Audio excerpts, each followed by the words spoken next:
Hi everyone, welcome to CRJ300 Corrections.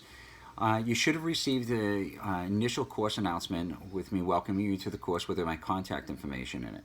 I'd like to start off by saying that if you have any questions, please feel free to reach out to me at any time, either this week or as we progress to the next 6 weeks. I know I didn't mention in the course announcement that I actually have extensive experience in corrections, specifically here in the state of Massachusetts. I actually worked as a correctional officer for 15 years in a variety of capacities. I've worked in classification, segregation housing units, maximum security, work release, minimum security. I could go on and give you my experience, and I hope to find the opportunities to share that experience as we work through the discussions in the course. So for this week specifically, this is the overview for week 1, where we'll be discussing the historical development of prisons, both here in the United States and in other areas, and how prisons have actually, dramatically changed, and where we came from the bottoms of castles in the dungeons, all the way to the just desserts model where we are now. There are various types of prisons. In the earlier models, we'll be discussing hulks and warehousing and those kind of inhumane ways of treating offenders as compared to today. And then we'll move into, for the writing assignment this week, we'll be moving into the correctional errors, or prison errors as they are referred.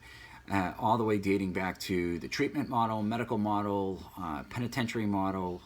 We'll spend some time on the penitentiary model. There are a couple videos that I've asked you to read, listen to. And they revolve around the Pennsylvania and the Auburn systems. And then we'll, as we kind of narrow out the errors, which will kind of segue into the week 2 and then feed into week 3, how we're treating our offenders in correctional facilities. I'm going to end it at that, but one final note, and my goal for you by the end of this course, if you learn nothing, if you gain nothing about the historical development, how we employ intermediate sanctions, community corrections, the one thing I hope that you walk away from with this specific course is that you gain empathy. And empathy is far different than sympathy for offenders. Sympathy means you feel bad for them. I'm not asking you to feel bad for them. What I am asking is that you understand how somebody or anyone can make a bad decision and be at the wrong place at the wrong time and end up in a correctional facility. It doesn't mean that they're bad people. Typically, most offenders, 70%, are actually in on a drug-related offense, meaning that they were either drunk or high at the time of their crime.